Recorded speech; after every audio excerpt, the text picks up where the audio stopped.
Marcos 6, o sea, el texto que tenemos por delante en el día de hoy, continuando con nuestra serie. Vamos a estar leyendo la segunda parte del versículo 6 de Marcos hasta el versículo 13 y luego el versículo 30.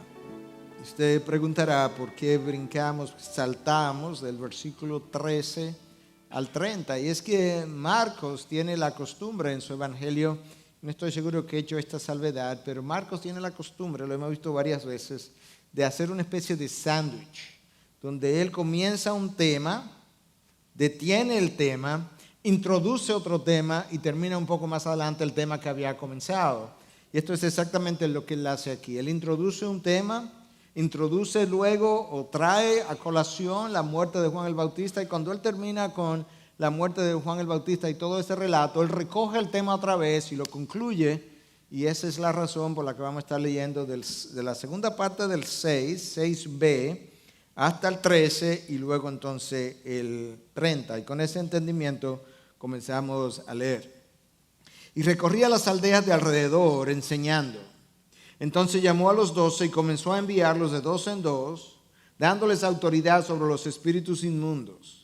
Y les ordenó que no llevaran nada por el camino, sino solo un bordón, ni pan, ni alforja, ni dinero en el cinto, sino calzados con sandalias. No llevéis dos túnicas, les dijo, y donde quiera que entréis en una casa, quedaos allí hasta que salgáis de la población.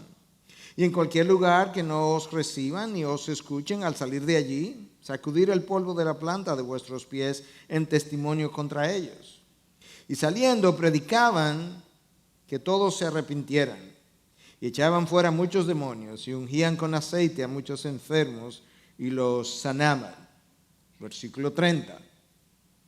Los apóstoles se reunieron con Jesús, le informaron sobre todo lo que habían hecho y enseñado.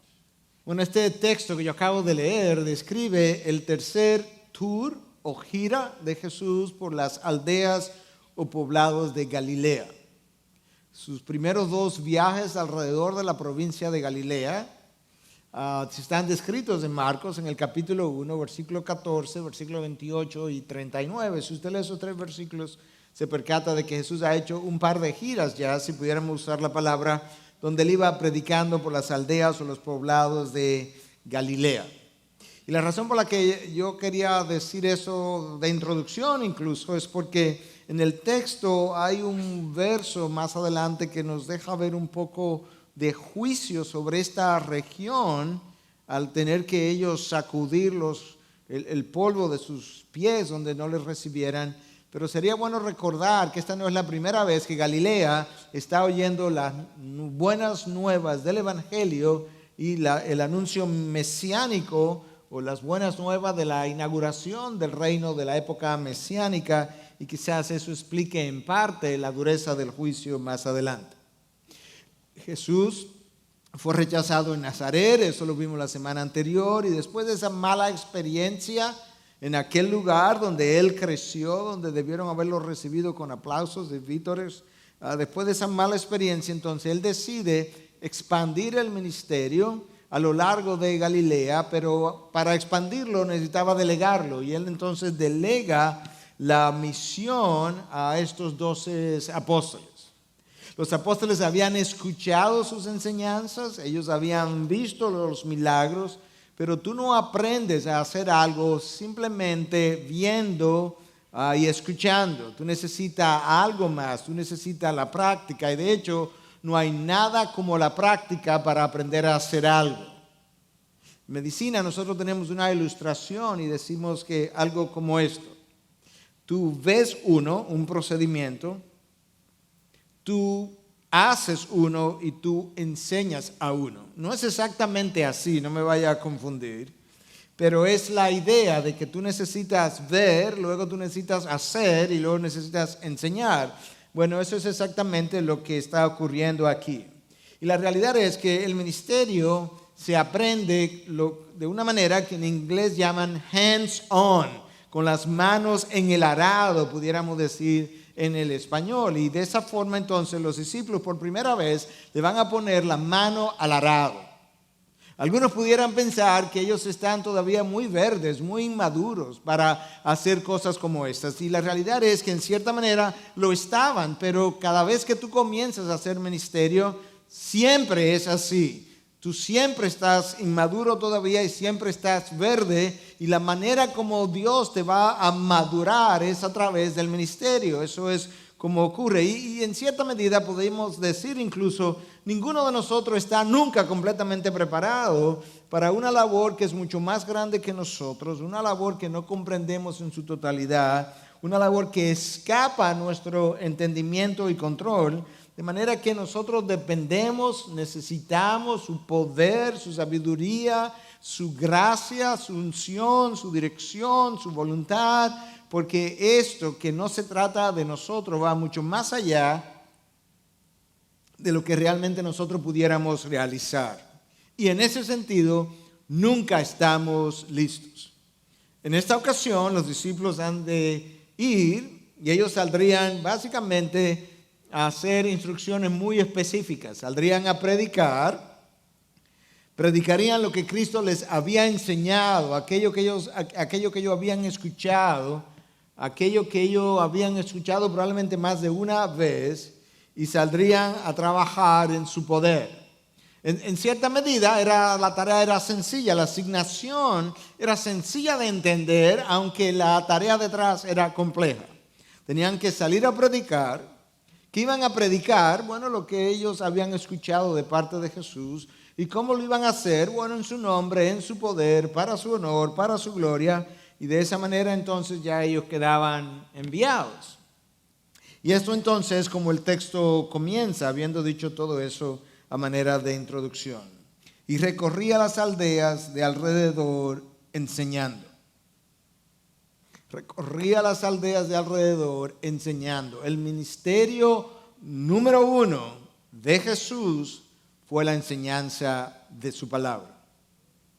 Él hizo milagros, él expulsó demonios, él sanó enfermedades.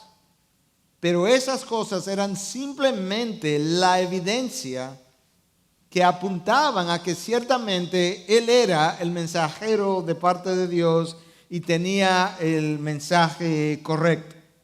Ningún acto de compasión, ningún milagro jamás cambió la mente y el corazón humano. No tienen ese poder ni tienen la capacidad para hacerlo. Esa es la razón por la que 40 años en el desierto, viendo maná todos los días, viendo una nube que los cubría durante el día, viendo un fuego que iluminaba durante la noche, viendo sus zapatos y calzados que por 40 años no se gastaron. Después de todo eso, la mayoría de ellos pereció en incredulidad. Lo que tiene el poder de cambio, lo que tiene el poder de la transformación es la palabra. La fe viene por el oír y el oír por la palabra de Dios. Ese es el ministerio número 1 del Señor Jesucristo. Eso es lo que Él más hizo. Eso fue la encomienda de Él para los apóstoles, hasta el punto que cuando ellos decidieron delegar su trabajo para que otros ahora pudieran realizar cosas que ya ellos no podían hacer por el cúmulo de trabajo, ellos dijeron que se dedicarían básicamente a 2 cosas: a la administración de la palabra y a la oración. Esa es la prioridad. A eso fue Cristo enviado.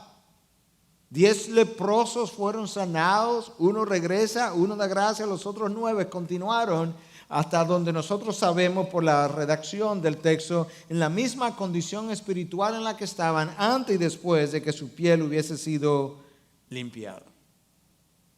Si nos queda alguna duda de que el ministerio primario a lo que Cristo vino fue básicamente el de la proclamación de su palabra, escucha cómo Él lo define en Lucas 4:43.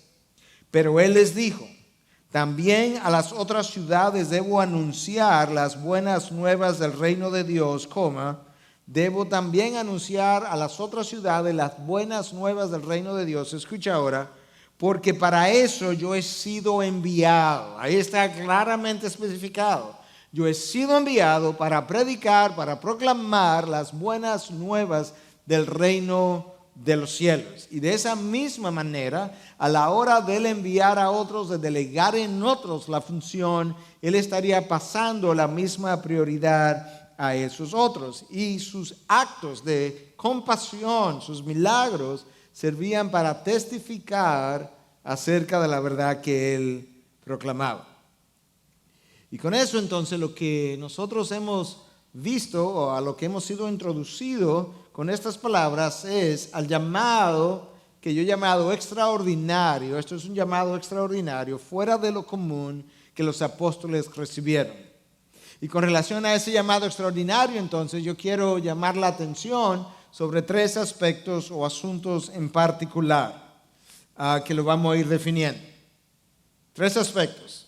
Número 1, en primer lugar, el llamado apostólico, y aún el nuestro, aunque tiene otra categoría, pero aún el nuestro, es un llamado investido con una autoridad delegada. Los discípulos habían sido inicialmente llamados a pasar tiempo con Jesús, a verlo vivir, a escuchar sus enseñanzas. Eso de por sí ya representaba un cambio en el paradigma que ellos habían sostenido hasta ese momento. Porque ningún rabí anterior llamaba a nadie, a ninguno de sus discípulos, a sí mismo. Los llamaba a la Torá. Esa es la razón por la que los rabinos solían decir, la Torá dice, no porque la Torá, el veredicto de la Torá es. En este caso Jesús no los llama a la Torá, Jesús los llama a sí mismo. Y se atreve a decir de una manera desafiante en la mente de algunos, habéis oído a este rabino o aquel decir, pero yo os digo. En otras palabras, aquí hay alguien que está por encima de la Torá porque yo soy el dador de la Torá.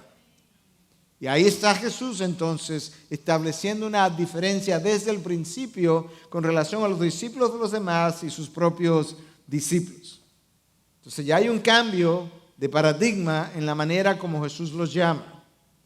Con relación a ese llamado incluso es importante puntualizar algo que ya hemos mencionado en otras ocasiones, y es que los discípulos de Jesús no lo escogieron a él como era la costumbre. La costumbre era que el discípulo escogía a su rabino y le seguía hasta que él entendiera que podía seguirlo. Pero en este caso Jesús les recuerda a ellos, ustedes no me escogieron a mí, sino que yo os escogí a vosotros. Y eso convertía el llamado en algo sui generis, en algo único, algo que ellos nunca antes habían visto. Y de hecho, la importancia de ser así es que en el primer caso, conforme a la tradición, el discípulo permanecía con su rabino hasta que le conviniera, por así decirlo. En este caso, el llamado es tan fuerte, el llamado es tan sobrenatural, que la fuerza del llamado los mantuvo en su posición. Los apóstoles tuvieron suficiente persecución, suficiente opresión, suficiente rechazo para haber abandonado su posición más de una vez, y sin embargo, la fuerza del llamado fue tal, que los mantuvo en su posición a pesar de las penurias por las que ellos pasaron. El llamado mismo los sostuvo, por eso no se podían ir. Cristo los invita a ir en un momento dado, a irse, y le dice, ¿vosotros se quieren ir también? ¿Vosotros queréis iros también? Y Pedro responde, ¿para dónde, Señor? ¿Y para dónde vamos a ir? Tú tienes palabra de vida eterna. De manera que nosotros vemos lo especial y lo extraordinario del llamado ahí también. En la medida entonces en que Jesús comienza a madurar a sus discípulos, él comienza a percatarse que el tiempo de su partida comienza a acercarse y los sigue entrenando, pero ahora va a comenzar a entrenarlo de una manera práctica. Algo que también ningún rabino hizo. Ningún rabino envió discípulos a ser discípulos de sí mismo, de él como maestro. Nunca antes, nunca se hubiese atrevido a hacer algo semejante. Ningún discípulo saldría a tratar de ganar adeptos o ganar otros discípulos para el rabino que lo envió. En el mejor de los casos sería para la Torá. Y ahí nosotros vemos entonces lo extraordinario también y único y especial de este llamado discipular y de este llamado apostólico en particular. Escucha cómo entonces este grupo de individuos que ha sido así llamado recibe la autoridad delegada, porque ese es el primer aspecto de este llamado que yo quiero mencionar, y es que el llamado apostólico recibió una autoridad delegada. Versículo 7. Entonces llamó a los 12 y comenzó a enviarlos de dos en dos, dándole autoridad sobre los espíritus inmundos. Dándoles autoridad sobre los espíritus inmundos.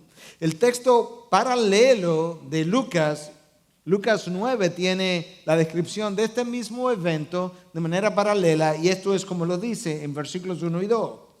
Reuniendo a los 12, les dio poder y autoridad sobre todos los demonios y para sanar enfermedades. Y los enviara a proclamar, ahí está, y los envió a proclamar el reino de Dios y a sanar a los enfermos. La proclamación del reino es la prioridad. La sanación de los enfermos, la expulsión de los demonios apuntarían hacia el poder y la autoridad que este Mesías tiene sobre los enviados cuando ellos fueron a hacer su misión.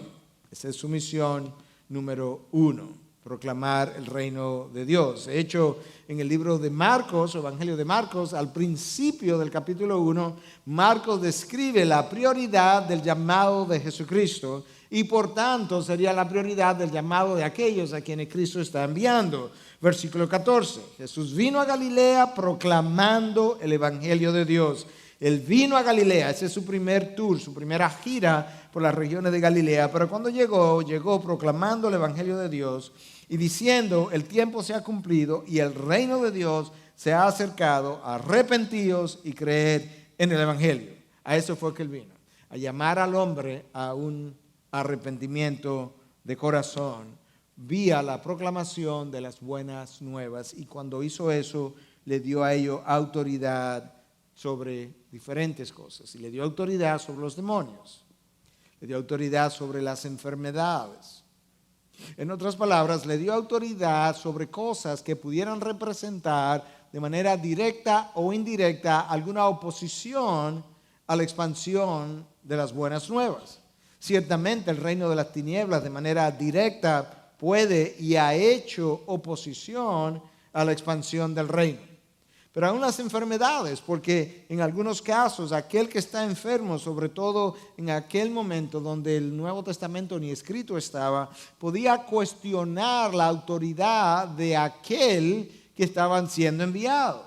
Ese era el miedo o el temor de Moisés cuando llegue a Egipto y me cuestionen cómo yo muestro que tú me has enviado. Y Dios hizo esos milagros que usted conoce con la vara y la mano de Moisés como demostración de que él haría cosas como esas, y las 10 plagas no fueron más que demostraciones de poder, confirmando el mensaje y el mensajero para aquella población. Y entonces Dios o Cristo ahora les da a los discípulos autoridad sobre enfermedades y sobre espíritus inmundos, para que al proclamar el Evangelio ellos pudieran quedar confirmados en la manera como lo estaban haciendo.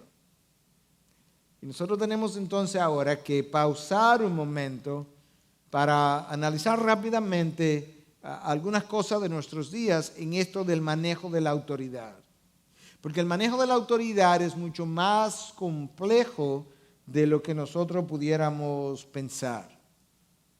En primer lugar, yo necesito entender que la autoridad que nosotros manejamos hoy no es la misma autoridad apostólica que ellos manejaron. Cuando nosotros oramos por una sanación, nosotros no nos atrevemos a hacer lo que algunos hacen de proclamar y declarar que tú estás sano. Nosotros tendemos a orar y pedirle a Dios, confesar su poder, confesar que Él es capaz de sanar, confesar que Él ha sanado en todas las ocasiones, en todas las épocas, pero decimos: Señor, si es tu voluntad, te pedimos que esto así ocurra. Cuando los apóstoles oraban por alguien, ellos no solían hacerlo de esa manera. Pedro no dice, Señor, si es tu voluntad, te pido que este hombre, para quien yo no tengo ni oro ni plata, si es tu voluntad, levántalo. No. Pedro le dice a este hombre en el libro de los Hechos, capítulo 3, como está registrado, él le pide que le dé algo, que le dé una limosna, y Pedro le dice, yo no tengo ni oro ni plata, pero en nombre del Señor Jesucristo, el Nazareno, anda, levántate. Y ¡pum!, el hombre se levanta y comienza a caminar. Esa autoridad es la que muchos quieren reclamar hoy. Nosotros no tenemos esa autoridad apostólica que ellos sí tuvieron. Y por eso yo decía que tenemos que ser cuidadosos en el manejo de la autoridad, porque ese manejo es peligroso. Si nosotros no tenemos cuidado suficiente, podemos llegar a pensar en el primer lugar que la autoridad es nuestra y que no es delegada.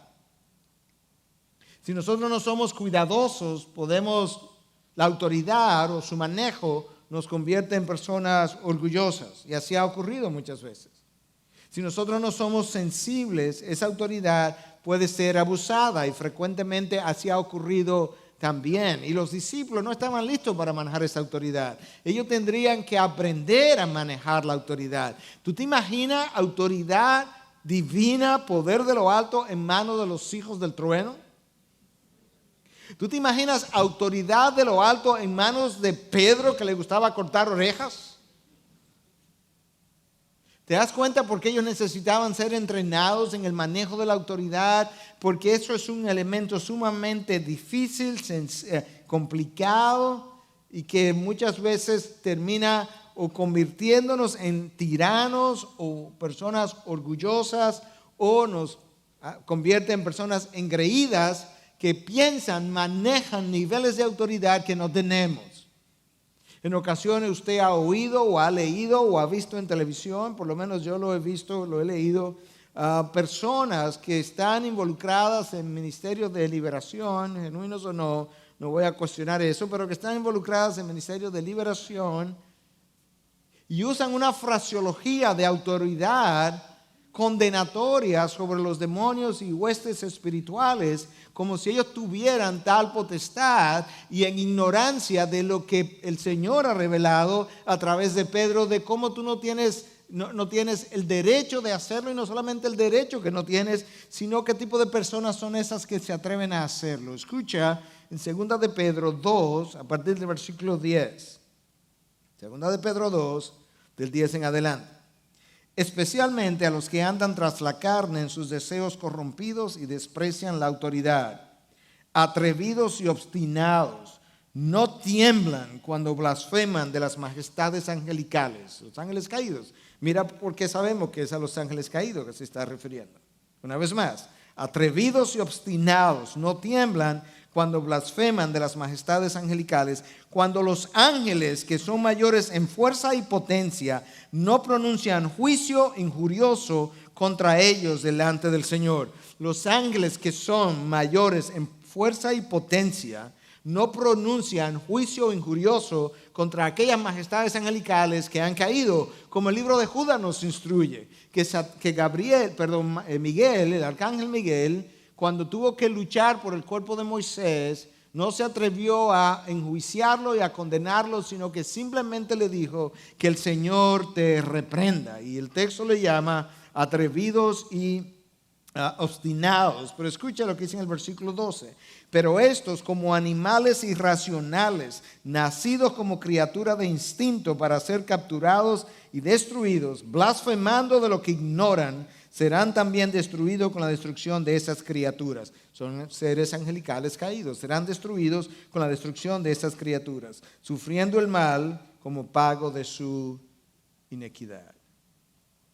¿Notaste cómo el texto de 2 de Pedro nos llama a ser juiciosos en el manejo pretencioso de una autoridad que nosotros no tenemos, y que al tratar de manejarla de esa manera pudiera revertirse incluso y en convertirse en juicio contra nosotros?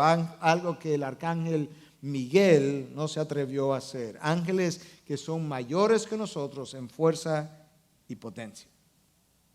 De manera que es bueno recordar que la autoridad que ha sido delegada a nosotros, aún en el caso de los apóstoles, o que esa autoridad que hemos recibido, aún en el caso de los apóstoles, tiene características. Es una autoridad delegada por Cristo. Es una autoridad limitada en mi condición de criatura. Y es una autoridad condicionada a mi obediencia de la palabra. Es delegada por Cristo, es condicionada por mi obediencia a la palabra y es limitada en mi condición de criatura. Ahora estos 12 están siendo enviados para ser entrenados en el manejo de la autoridad. Juan y Jacobo, como hijos del trueno, necesitaban ese entrenamiento. Pedro necesitaba ese entrenamiento. La autoridad necesita ser manejada con mansedumbre, con humildad. No es por accidente que Cristo dice, aprended de mí, que soy manso y humilde. Aprended de mí, que soy manso y humilde. A la hora de manejar la autoridad, yo requiero de varias cosas. Yo requiero conocimiento de la palabra.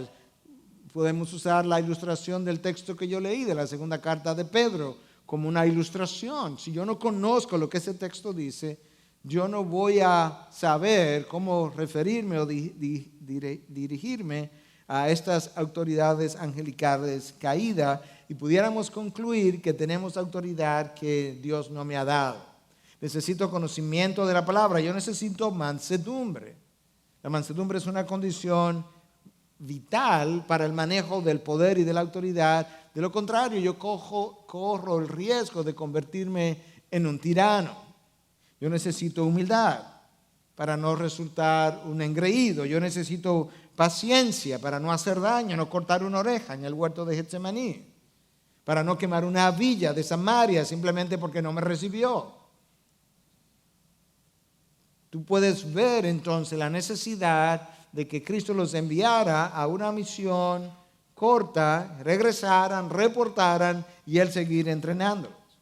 Y yo necesito a la hora de manejar la autoridad dominio propio para no traspasar los límites que Dios me ha otorgado a la hora de manejar autoridad espiritual. Entonces, esto es parte de su entrenamiento. Jesús va a recibir el reporte. Él los va a enviar más adelante, Lucas nos dice eso en el capítulo 10, en otra misión un poco más extensa, más grande. En vez de 12 serán 70.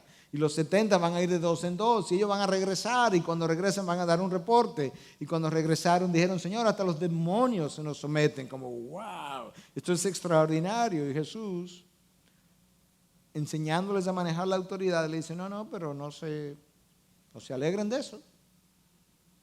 ¿Cómo que no? Hasta los demonios se nos sometían. No. Alegraos de que su nombre está escrito en el libro de la vida. Porque ahí va entre esas parejas, y va Judas, que ejerció poder y regresó, y su nombre no estaba escrito en el libro de la vida. De manera que ahora nosotros entendemos mejor en qué consistió el entrenamiento, porciones o partes del entrenamiento. En segundo lugar, notemos cómo el llamado apostólico e incluso el ministerial para nosotros es totalmente dependiente. Totalmente dependiente de Dios. En primer lugar, Él los envía pensando en esta dependencia de 2 en 2.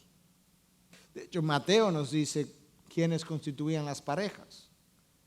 Y es como provocador el ver que a Judas lo aparearon con Simón el celote, con el revolucionario. No sabemos cómo esa pareja manejó la autoridad. Pero hasta donde nosotros sabemos, ellos la manejaron igual que los demás. De manera que, como decía un comentarista de este texto, tú no puedes discernir el carácter de una persona por sus actividades religiosas. Sus actividades religiosas pueden darte una impresión muy distinta a lo que el carácter realmente es. Y entonces Cristo los envía de 2 en 2. Ya que hay una dependencia, antes de hablar de la dependencia más importante que la dependencia de Dios, ya que hay una dependencia del uno del otro. La ley de Moisés, por un lado, llamaba que el testimonio de todo evento debía establecerse por la veracidad de 2 o 3 testigos. Cuando ellos fueran y ministraran y reportaran y trajeran historias de milagros y demás, tenía que tener cierta veracidad, y cuando 2 vinieran y reportaran la misma cosa, estarían cumpliendo con la ley de Moisés en cuanto a la veracidad de un hecho.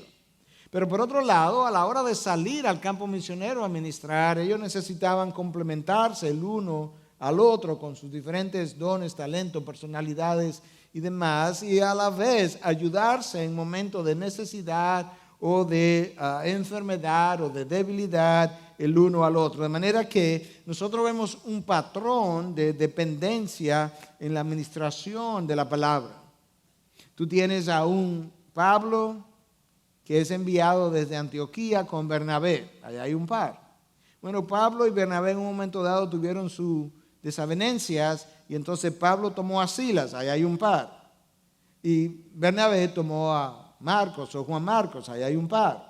Te das cuenta que hay una especie de patrón en la palabra de Dios, por lo menos en esos primeros tiempos, de enviarlos a ministrar en pares, en pareja. Pero hacia lo que yo quiero llamar la atención es hacia el ministerio apostólico y el ministerial nuestro como un ministerio de dependencia absoluta de Dios. Versículos 8 y 9. Les ordenó que no llevaran nada para el camino, sino solo un bordón, ni pan, ni alforja, ni dinero en el cinto, sino calzados con sandalias. No llevéis 2 túnicas.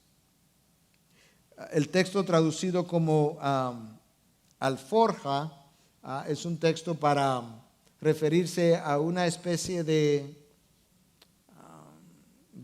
prenda de vestir o de saco donde se ponían las limosnas. De manera que Cristo le estaba diciendo, ni siquiera pidan, el sustento le va a llegar. Ustedes necesitan confiar en el proveedor los está enviando. Esta es una manera de cultivar su fe, porque pronto ellos estarían en situaciones todavía mucho más difíciles que estas, donde tendrían que confiar. De tal manera que Cristo no tuviera que continuar diciendo, ustedes son hombres de poca fe. Eso tiene que terminar. Yo le he dado fe, eso es un don, pero a la vez ustedes y yo necesito ayudarles a ustedes a cultivar el don que le he dado. Y la manera como es cultivado es en medio de las carencias, es en medio de las dificultades, es en medio de las faltas, es en medio de la tribulación en el que nosotros nos encontramos día a día. Ahora yo quiero de nuevo hacer una observación para el día de hoy. Nosotros no enviamos misioneros hoy al campo misionero y le decimos, tú no tienes sustento mensual, solamente llévate la ropa que tienes puesta, no lleves maletas, ni lleve absolutamente nada, no te lleve ni siquiera un segundo vestido o una segunda ropa. Esa no es la manera como lo hacemos hoy. Y alguien pudiera decir, bueno, pastor, pero ¿por qué no? Ese es el problema de la iglesia de hoy, que no sigue los patrones, porque si eso es como Dios lo hizo, es como lo debiéramos seguir haciendo. Y cosas similares uno oye. Yo recuerdo en Estados Unidos hay una frase muy común con relación a pastores y misioneros que dice, es algo jocoso, pero expresa una realidad. Dice que la frase o la ilustración dice que las congregaciones oran y le dicen, Señor, encárgate tú de mantenerlos, pastores y misioneros, humildes, que nosotros nos encargaremos de mantenerlos pobres. Entonces, volviendo al texto de hoy, ¿por qué no los enviamos de esa manera en el día de hoy? Porque hay algo fundamental que usted necesita conocer al estudiar la palabra. Yo necesito saber, aprender, hacer la diferenciación, y me va a ser fácil hoy demostrarlo, entre lo que son textos prescriptivos que obligan a todo el mundo a comportarse de la misma manera, no matarás, de lo que son textos descriptivos de una situación en particular. Y muchos errores han sido cometidos por cristianos bien intencionados al no saber diferenciar un texto que prescribe de un texto que describe simplemente. Para comenzar, esto es una misión corta, esto es una misión local, esto es una misión sin esposas, esto es una misión sin hijos, esto es una misión dentro de Israel, en medio de un pueblo y aldeas que conocía de una u otra manera acerca de esta gente. Eso es lo primero, eso no es lo único que yo quiero decir, pero eso es lo primero. Pero esto no es prescriptivo de cómo enviar a los misioneros. Si nosotros no sabemos hacer la diferenciación entre un texto que prescribe y un texto que simplemente describe, nosotros vamos a ver prontamente a predicadores en el púlpito sin ropa. Porque Isaías predicó 3 años sin ropa ni calzado, como una ilustración del juicio de Dios contra la nación que pasaría por las peores penurias. Eso es un texto descriptivo, no un texto prescriptivo, y eso es importante, que nosotros aprendamos a manejar la palabra de esa manera. Esto es una misión en particular de entrenamiento en fe, en confianza, por un periodo de tiempo. Prontamente Jesús mismo les daría instrucciones totalmente opuestas.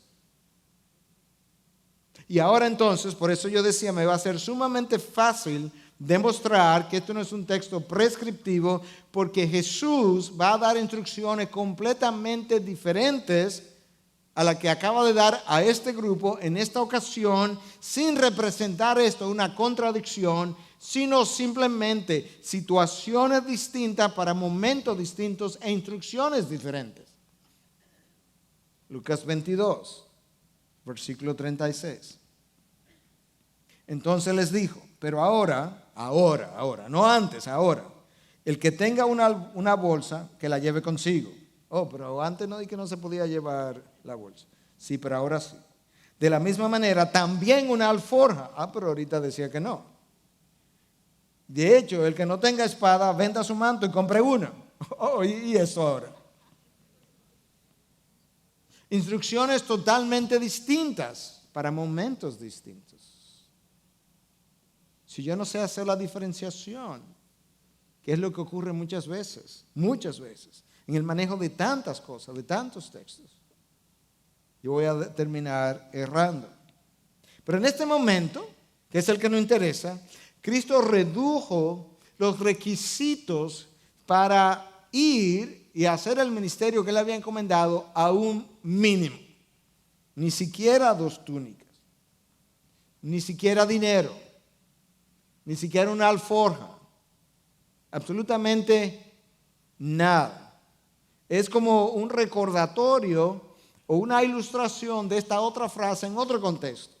Buscar el reino de Dios primero y todo lo demás se dará por añadidura, como una instrucción en el Sermón del Monte a aquellos que estaban preocupados con qué comer, qué ponerse, qué vestir. Ahora en esta misión ilustra aquello. No, yo lo estoy enviando a proclamar el reino de Dios. Aquellas otras cosas son añadiduras que para esta misión yo se las voy a suplir, no os preocupéis. Y entonces ahora, en medio de la carencia, de la necesidad, la fe es cultivada. Hermanos, yo no sé si usted lo ha visto así, pero el estar ampliamente suplido es en contra de la vida de fe. El estar siempre saludable. Usted conoce gente que casi se ha muerto en salud. Mi padre tiene, mi abuelo, 80 años y nunca ha visto un médico. Yo he oído cosas como esas. Es posible, gloria a Dios, es una bendición. Pero el estar siempre en salud trabaja en contra de mi vida de fe. El saber cómo hacerlo todo siempre, no te preocupes, yo tengo experiencia en eso. ¿Y cómo va a hacer tal cosa? Ah, tú vas a ver porque yo lo he hecho todo, yo lo he hecho así siempre. El saber cómo hacerlo todo y cómo tener cada I con su punto y cada T con el palito cruzado arriba, eso trabaja en contra de la vida de fe. El no tener, el no poder y el no saber son experiencias de abono para mi vida de fe. El no tener, el no poder y el no saber, eso abona mi vida de fe. Ahora con esto, hermano, yo no le quiero decir que yo prefiero estar en bancarrota y enfermo. No me confunda. Son 2 cosas distintas. pero no hay duda de que las necesidades por las que pasamos en la vida de diferentes naturalezas son no solamente necesarias, son mandatorias si mi fe va a crecer. Si trato de que esas cosas no me ocurran, o trato de tener el plan para cuando esas cosas me ocurran y no acudir al trono de la gracia, yo me voy a quedar siendo un hombre y una mujer de poca fe. Nuestra tendencia humana es a controlarlo todo, a depender de nosotros mismos, a depender de nuestra propia fortaleza, nuestra propia sabiduría, nuestro propio entendimiento. Eso es lo que el libro de Proverbios nos dice, que no nos apoyemos, no confiemos en nuestra propia sabiduría, en nuestros propios planes. Esa es nuestra tendencia, la autoconfianza. Y la tendencia de Dios es a sacarnos de control. Interesante, o sea, mi tendencia es a moverme en una dirección y la de Dios es la de moverse en la otra dirección. A Dios le encanta ponerme en medio de dificultades, no porque Él disfruta mis penurias y mis dolores, sino porque Él disfruta verme crecer a la imagen de Cristo. Y no hay otra manera de cómo Él lo pueda hacer. Ahora, honestamente, Dios no necesita que yo esté en dificultad si yo he logrado lo que Pablo logró. Pablo dice en un momento dado, yo sé vivir en abundancia y yo sé vivir en la escasez.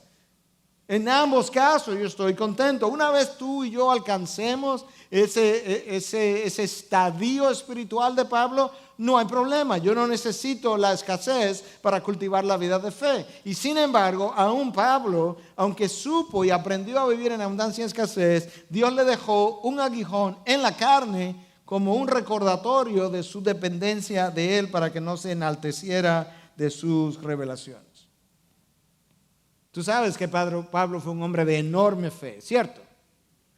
¿Cuántos de nosotros quisiéramos tener la fe de Pablo? Vamos a hacer un ejercicio sencillo. Levanta la mano. ¿Cuántos de nosotros queremos tener la fe de Pablo? ¿Verdad? Prácticamente todo el mundo. Pero ¿sabes cómo él la ganó? Corriendo, cayéndole atrás, persecución tras persecución, en cárceles y en cadenas. Ahora levantemos la mano. ¿Cuántos de nosotros quisiéramos las cadenas y las prisiones de Pablo? Ok, hermana, gracias, qué bueno, 2, 3. Pero el resto de nosotros nos quedamos con las manos abajo. Pero queremos la fe sin la persecución, queremos la fe sin la prisión y la cadena. Y Dios dice, eso no ocurre. Eso jamás ha ocurrido ni va a ocurrir. La fe se cultiva en medio de las peores dificultades. De manera que ya hemos visto dos características de este llamado. La primera fue que este es una autoridad, un llamado con autoridad delegada. La segunda característica es que el llamado ministerial y el llamado apostólico en particular fue un llamado de total dependencia de nuestro Dios. Y en tercer lugar, el llamado que los apóstoles recibieron fue un ministerio de aceptación y rechazo, o para ponértelo de una manera que rime, de hostilidad, de hospitalidad y hostilidad. Nosotros fuimos llamados a un ministerio de aceptación y de rechazo. Puesto más poéticamente, a un ministerio de hospitalidad y hostilidad. Escúchalo en versículos 10 y 11. Les dijo, donde quiera que entréis en una casa, quedaos allí hasta que salgáis de la población. Eso es hospitalidad, si me puedo quedar ahí hasta que salga de la población. Y en cualquier lugar que no os recibáis ni os escuchen, al salir de allí, sacudir el polvo de la planta de vuestros pies en testimonio contra ellos. Eso es hostilidad. Los apóstoles tenían que aprender eso. Los apóstoles tenían que aprender a reaccionar ante el rechazo. Y tú y yo también. Nosotros no manejamos el rechazo bien. La mejor evidencia de que nosotros no manejamos el rechazo bien, hermanos, es que alguien nos pasa por el lado, no nos saluda y ya yo estoy ofendido y reportándolo. Pastor, ¿usted puede creer que el hermano José o la hermana María tiene problemas? Ajá, no me diga. Oye, él me pasó por el lado y no me saludó. ¿Tú te imaginas entonces qué haríamos? Cuando alguien me diga, a mí no me interesa lo que tú quieres proclamarme, enseñarme, o el evangelio de Jesucristo, a mí no me interesa nada de lo que tú tienes que decir. ¿Te imaginas cómo quemaríamos a Samaria también nosotros? Ellos iban a ir, iban a encontrar aceptación. Dios movería los corazones de algunos que lo iban a hospedar, y parece ser que Dios lo iba a hospedar de tal manera que incluso le iban a permitir que se quedaran. Y Cristo les dice, cuando alguien los reciba, quédense ahí hasta que salgan de la población. No nos revela la razón por la que no debían cambiar de casa. Yo quiero creer, estoy especulando, pero quiero creer que el hecho de que la gente que te reciba en este momento para esta misión te dé la oportunidad de quedarte, sería una evidencia para ellos. La gracia de Dios está aquí para conmigo. Esta puerta abierta tan magnánimamente es la evidencia de que aquí es que Dios me quiere. Quédate ahí, no te vayas. Eso es como yo pienso que pudo haber sido. Se quedarían ahí durante toda la misión y serán bien atendidos, probablemente. Sin embargo, aparentemente en alguna de las casas ese no sería el resultado. Versículo 11, en cualquier lugar que no os reciban, te cierran la puerta, ni os escuchen, no me digan nada, al salir de allí, sacudir el polvo de la planta de vuestros pies en testimonio contra ellos. En aquella época había una costumbre, un decir que muchos practicaban. Y es que cuando los judíos iban a regiones gentiles, al regresar, antes de entrar a Jerusalén, se decía que tú debías sacudir el polvo de tus pies y de tus ropas para no entrar a la ciudad santa, a la contaminación de los gentiles, de las ciudades gentiles. Entonces hay un paralelismo con esta costumbre. Sin embargo, nosotros no tenemos, una vez más, un texto prescriptivo de que ahora, cuando yo trato de hablarle a mi primo o a mi amigo acerca, o a mi compañero de trabajo acerca del Evangelio, y él me diga, como a mí me han dicho, no sé si ustedes se lo han dicho, no, pero eso está muy bien para ti, pero a mí no me interesa. Yo no tengo una instrucción prescriptiva que me diga que yo en ese momento me sacuda los pies, me sacuda la ropa y entonces lo abandone y jamás lo vuelva a ver. No, estas son circunstancias distintas. ¿Y dónde está la distinción? Bueno, en primer lugar, recuerda, este es el tercer tour de Jesucristo por Galilea. Galilea, Jesús el Galileo. Jesús creció, no nació allí, pero se crió allí. Jesús debió haber sido conocido allí. Esto es una misión que está siendo llevada entre los pueblos judíos, exclusivamente. Esto es una misión que va a tener lugar solamente en el pueblo al que se le anunció la venida del Mesías. El pueblo que oyó el tipo de milagro y de obra que Cristo haría, este es el pueblo en medio del cual se está proclamando este evangelio. Si había un pueblo que debió haber reconocido y recibido a Cristo, debió haber sido este. A los suyos vino, pero los suyos no le recibieron, el pueblo de Israel. Ese es el pueblo que lo rechazó. Mateo, que tiene un texto paralelo a este, Marco, Mateo, Lucas, en diferentes porciones describen esta misión, nos dice claramente cuán limitada era esta misión. Escucha ahora los versículos 5 y 6 de Mateo 10. A estos 12 envió Jesús después de instruirlo diciendo, no vayáis por el camino de los gentiles y no entréis en ninguna ciudad de los samaritanos, sino id más bien a las ovejas perdidas de la casa de Israel. Esta es una misión limitada, esta es una misión temporal, y esta es una misión que tiene ciertas condiciones. Las ovejas perdidas de Israel han oído desde la antigüedad, desde el profeta Isaías, 700 años antes, han oído acerca de mí. Yo he hecho dos giras por esta región de Galilea. Esta es la tercera. Ahora cuando no lo reciban, sacúdanse los pies, sacúdanse la ropa. Esto es el sello de que estamos cerrando la campaña de evangelización en esta área porque las ciudades no nos han querido recibir y no han querido recibir mi mensaje. Y esa es la razón por la que entonces nosotros pudiéramos entender mejor la dureza del juicio y lo típico de esta instrucción para un pueblo que tenía esa costumbre de sacudirse a la ropa y los zapatos. Es como que Cristo estuviera diciendo, eso que ustedes hacen con los gentiles porque consideran que están contaminados, es lo que mis apóstoles van a hacer con ustedes, porque ciertamente sus corazones están tan contaminados de pecado que no han querido recibir mi evangelio, y esta será la señal. Se sacuden los pies, se sacuden las ropas frente a ellos. Escucha cómo Mateo describe esta reacción de estas aldeas que requiere el sacudirse el polvo. Versículos 14 y 15 de Mateo 10. Y cualquiera que nos reciba y oiga vuestras palabras, al salir de esa casa o de esa ciudad, sacudir el polvo de vuestros pies. Escucha. En verdad os digo que en el día del juicio serás más tolerable el castigo para la tierra de Sodoma y Gomorra que para esta ciudad. Wow. ¿Tú recuerdas cómo quemaron a Sodoma y Gomorra? Y Cristo dice, esta gente tiene más peso de juicio, porque aquella gente ciertamente pecaron gravemente contra mí, pero no tenían conocimiento de mí. Esta gente, mi pueblo, al cual yo vine, donde crecí, tiene conocimiento de mí por cientos de años. Yo he estado 2 giras anteriores aquí, después de haber oído repetitivamente el mensaje. Esta gente merece un juicio peor que el de Sodoma y Gomorra al rechazar el evangelio. Sacudíos los pies y las ropas antes de salir. Ahora, para aquellos de nosotros que pensamos, hey, yo no soy de Sodoma ni de Gomorra.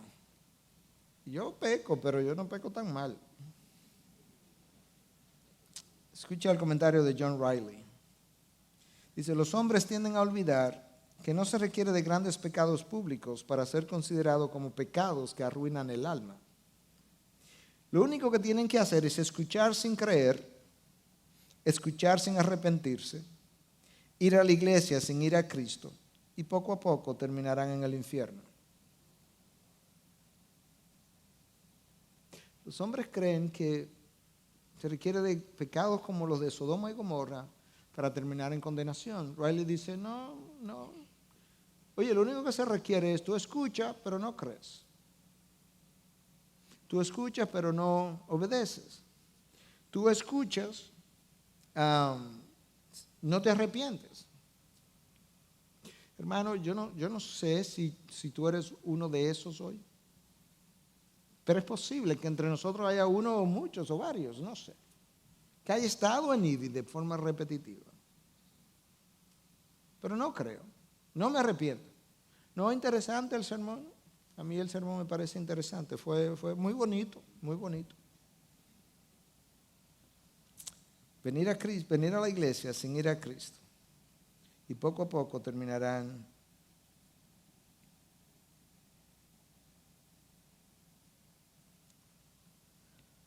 en el infierno.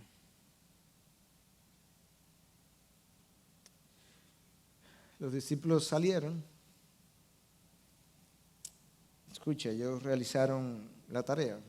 Versículo 12. Y saliendo predicaban que todos se arrepintieran y echaban fuera muchos demonios y ungían con aceite a muchos enfermos y los sanaban. Salieron a qué? A predicar, dice el texto. ¿A predicar qué? Que se arrepientan, el arrepentimiento. En el primer siglo nadie invitaba a nadie a Cristo a entrar a tu corazón. ¿Qué es eso? En el primer siglo se invitaba al corazón a arrepentirse de sus pecados. Arrepentíos que el reino de los cielos está cerca. Arrepentíos y convertíos, le dijo Pedro a la multitud que estaba frente a él. Ahora tú lees en el texto, predicaban que todos se arrepintieran. Eso es lo que tú y yo necesitamos, arrepentimiento. Y la predicación de la palabra para arrepentimiento fue acompañada de señales y prodigios y expulsión de demonios, ¿verdad? Como parte de las señales y prodigios, como evidencia apuntando a la veracidad del mensaje y de los mensajeros. El texto de Mateo en 10:8 dice, sanar enfermos, resucitad muertos, limpiad leprosos, expulsad demonios, de gracia recibisteis, dad de gracia. En otras palabras, los dones del Espíritu no son mercadeables. De gracia recibisteis, dad de gracia. ¿Qué te costó lo que recibiste?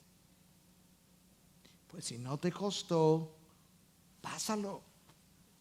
Pásalo hacia otros. Se te dio para bendición, no solamente tuya, sino de los otros.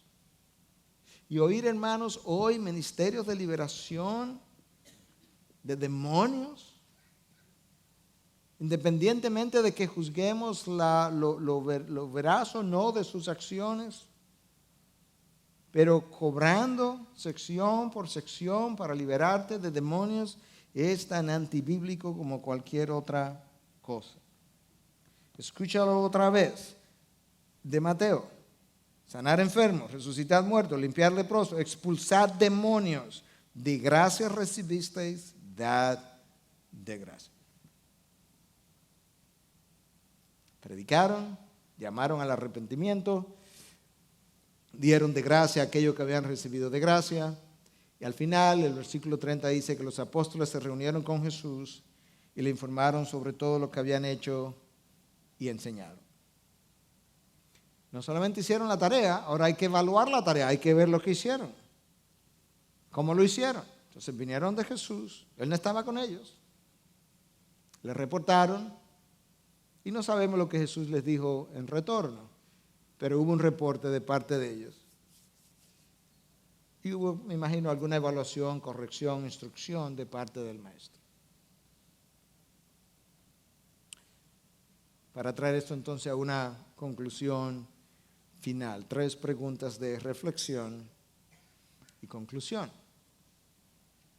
Número 1. ¿Cómo manejas la autoridad que Cristo te ha delegado? No qué piensas, cómo manejas. Porque a nivel del pensamiento de una prueba escrita probablemente respondamos correctamente de lo delegada que es esta autoridad, de la autoridad que yo no tengo, que todo depende del Señor, etcétera, etcétera. Pero a la hora de manejar la autoridad que Dios te ha delegado, ¿cómo la manejas? ¿Mansedumbre? ¿Humildad? Ayer justamente con una de mis hermanas hablaba y citaba un versículo que Dios ha usado tanto en el último mes y medio en mi mente. Segunda de Timoteo 2:25. Con mansedumbre corregir a los que se oponen. No los que piensan distinto, simplemente a los que se oponen. Por si acaso Dios les concede el arrepentimiento. Tú no sabes si Dios le va a conceder el arrepentimiento. Viene de Dios. Pero Dios me dice que la manera como ese arrepentimiento llega a Él muchas veces es por la forma mansa como yo le trato cuando se me está oponiendo. Con mansedumbre. Hablar a aquellos que se oponen, por si acaso Dios le concede el arrepentimiento. Segunda pregunta. ¿Cuánto vives dependiendo de Dios verdaderamente? No es si lo afirmas. Yo creo que la mayoría de nosotros lo afirmamos. Pero luego de afirmamos, vivimos preocupados y ansiosos todo el tiempo. Entonces, ¿realmente confiamos y dependemos de Dios? Como este es un ministerio que tiene que ver con una autoridad delegada, esa era la primera pregunta, ¿cómo la manejo? Como este es un ministerio que tiene que ver con la dependencia de Dios, ¿cuánto verdaderamente dependo de Dios? Y en tercer lugar, ¿cómo manejas la aceptación y el rechazo? ¿Tú eres de los que lleva cuentas de si te saludaron o no te saludaron? Me saludó, pero me saludó con una cara. Sí, hermano, puede ser, pero esa cara precedió a tu encuentro con Él, no tiene nada que ver contigo. Le pasó algo en la casa, no debiera tener la cara, pero vino con ella. ¿Qué tú quieres? Trátalo con mansedumbre y cámbiasela. Nosotros tenemos que aprender a manejar el rechazo. Pero tenemos que aprender a manejar la aceptación también, porque nosotros somos tan adictos a la aceptación que llega un momento en que tú te crees merecedora de ella. Entonces, cuando hace falta, realmente te hace falta. Te duele. No decimos, ay, no me aceptaron. No, condenamos al que no me aceptó. Y yo tengo que aprender a recibir la aceptación. Yo recuerdo, y con esto concluyo, con una ilustración concluyo. Un par de ustedes conocen la historia porque ya se la he hecho, pero siendo yo un anciano en la iglesia en Estados Unidos, yo traté de ayudar a una familia. En particular, vivía a 2 casas de la nuestra.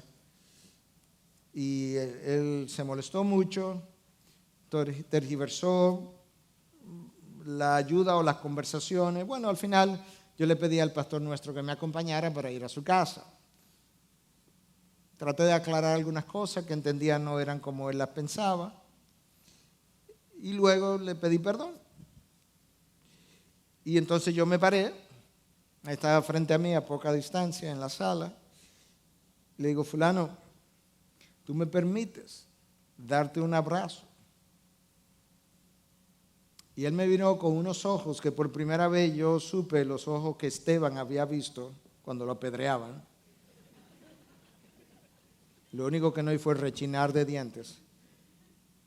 Pero me dijo, apuntó a la puerta y me dijo, vete de mi casa. Yo bajé la cabeza, pues no sabía dónde ponerla. Y me fui, tranquilo. Dios me dio mucha paz ese día. Pero retrospectivamente, yo entendí, esto es entrenamiento. Tú tienes que estar listo para esto. Porque esto es el ministerio. Y hermanos, por la gracia de Dios, no es por mí, es por la gracia de Dios, hasta el día de hoy, incluyendo este momento, cuando yo pienso en esa persona, yo siempre me entristezco.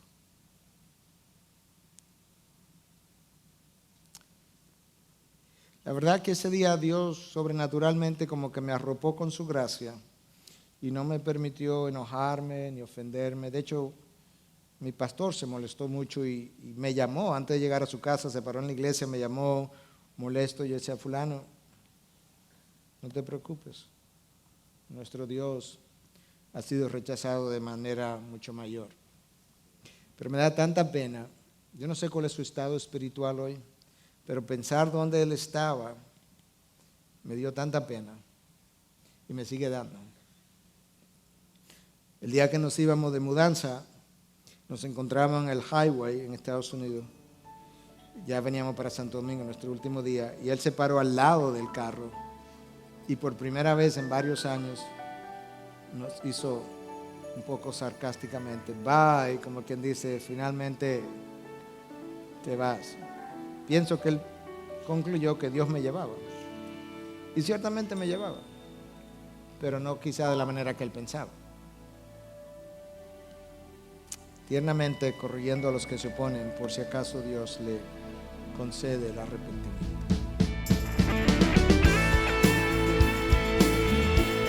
Esta es una producción que llega hasta ustedes gracias a los aportes de individuos y empresas comprometidos con la defensa de la fe.